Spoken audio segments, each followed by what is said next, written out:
Assalamualaikum warahmatullahi wabarakatuh. Saya Syarifah Mahdiah. Di sini saya akan mempresentasikan bab 11 dari buku Intermediate Accounting. Judulnya itu Investasi Obligasi dan Dana Pelunasan Obligasi. Ini mata kuliah Intermediate Accounting. Dosen pengampunya Bu Juwita SEMAK. Saya Syarifah Mahdiah dengan NIM 231400009. Yang pertama ada pengertian obligasi. Obligasi merupakan pengakuan utang pihak yang mengeluarkan pada pihak yang membeli atau investor. Dapat dikatakan bahwa obligasi merupakan suatu janji tertulis untuk membayar sejumlah uang tertentu pada tanggal tertentu di masa yang akan datang dan juga bunga setiap tanggal tertentu. Pembeli surat obligasi dapat menjual kembali obligasi yang dimilikinya sewaktu-waktu, mungkin dalam waktu yang pendek atau lama, sehingga obligasi yang dibeli dapat dicatat sebagai investasi jangka pendek atau jangka panjang. Investasi obligasi akan memberikan pendapatan bunga yang tetap setiap saat. Untuk selanjutnya, klasifikasi obligasi. Dalam PSAK nomor 50, akuntansi investasi efek tertentu, dinyatakan bahwa investasi obligasi harus dikelompokkan ke dalam salah satu dari 3 kelompok berikut. Yang pertama yaitu dimiliki hingga jatuh tempo atau held to maturity. Investasi obligasi harus dimasukkan dalam kelompok ini jika perusahaan bermaksud untuk memiliki obligasi itu hingga jatuh temponya. Yang kedua yaitu ada diperdagangkan atau trading. Jika perusahaan tidak bermaksud memiliki obligasi hingga jatuh tempo dan akan menjualnya kembali dalam waktu dekat, investasi ini harus dikelompokkan sebagai diperdagangkan. Yang ketiga yaitu tersedia untuk dijual atau available for sale. Investasi obligasi yang tidak dapat dikelompokkan dari 2 kelompok di atas harus dikelompokkan sebagai tersedia untuk dijual. Untuk selanjutnya macam-macam obligasi. Pengelompokan obligasi dapat dilakukan dengan berbagai cara.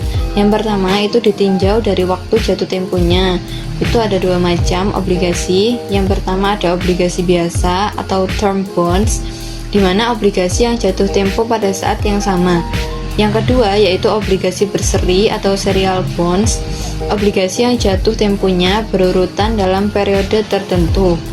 Yang pengelompokan kedua ditinjau dari jaminannya.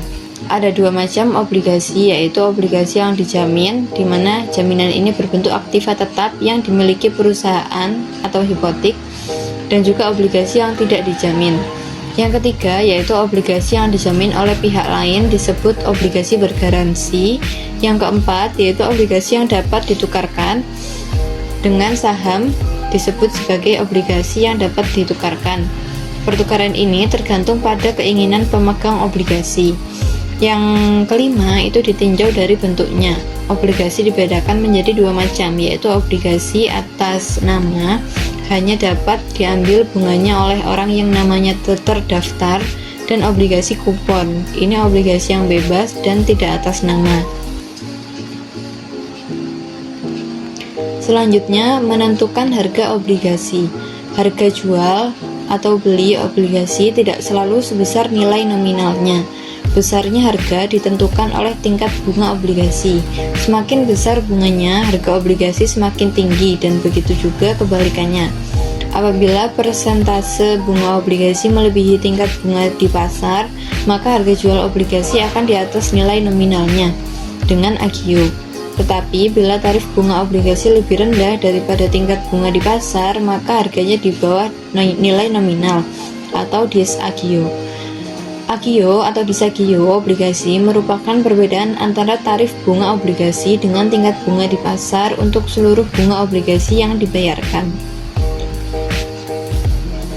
Selanjutnya ada amortisasi agio dan akumulasi disagio. Agio atau disagio adalah selisih harga beli obligasi dengan nilai nominalnya.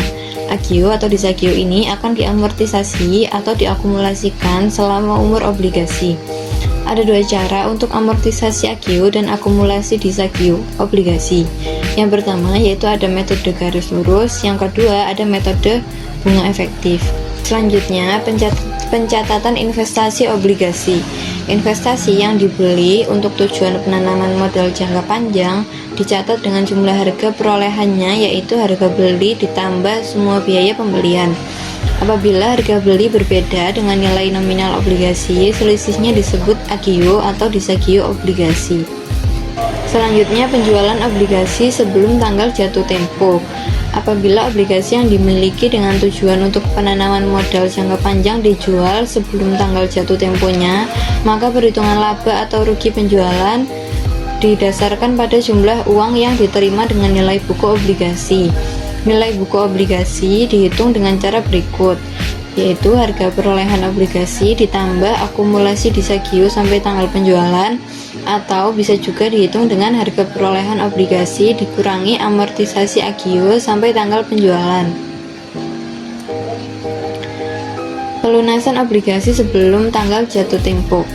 Obligasi yang dapat dilunasi kembali sebelum tanggal jatuh tempo biasanya dilakukan dengan memberi agio pada pemegang obligasi pada waktu pelunasan itu terjadi. Akumulasi disagio atau amortisasi agio dalam buku investor tidak lagi dengan cara garis lurus, tetapi menggunakan cara amortisasi yang dipercepat. Pertukaran obligasi. Apabila obligasi yang dimiliki ditukarkan dengan surat berharga lain, maka rekening investasi obligasi ditutup dan dibuka rekening penanaman modal yang baru. Surat berharga yang diterima dicatat sebesar harganya di bursa, selisihnya dengan nilai buku obligasi dicatat sebagai laba atau rugi.